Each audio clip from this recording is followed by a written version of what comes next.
Lumuwag daw ang traffic sa EDSA matapos higpitan ang pagpapatupad ng Yellow Lane Policy. Pati mga motorsiklo gusto na ring higpitan ng MMDA. May report si Maki Pulido. Matagal naman ang dapat sa loob lang ng Yellow Lane ng EDSA ang mga bus. Hindi nga lang ito sinusunod.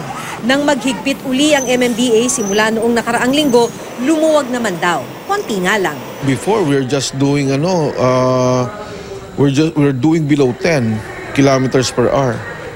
No, 10 to 16 kilometers per hour. I guess with visual assessment, nakaka-20 tayo dito. Nasa 2,000 traffic violation ang nai-issue ng MMDA dahil sa Yellow Lane violation kada araw. Karamihan, non-contact apprehension sa mga pasaway na pribadong sasakyan. Paalala ng MMDA, makakadaan lang ang pribadong sasakyan kung e-exit ng EDSA.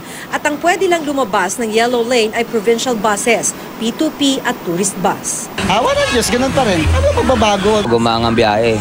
Nga lang, dito lang sa Ito lang sa may Santolan. Kung hinihigpitan ng bus, gusto ring higpitan ng MMDA ang mga motorsiklo.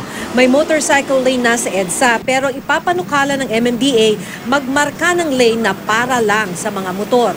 Kung matuloy ang panukala, katabi ito ng Yellow Lane. We've seen it how motorcycles weave in and out of the motorcycle lane. And yung sinasabi nga dito, ang EDSA, pag criss-crossing tayong lahat, hindi tayo makapag-stay sa lanes natin, we're causing delay. Delikado kasi di mo rin lalo mga bus, ang lalaki nun. Mas okay yung may sariling linya yung motorcycle para iwas disgrasya. Maki Pulido, GMA News.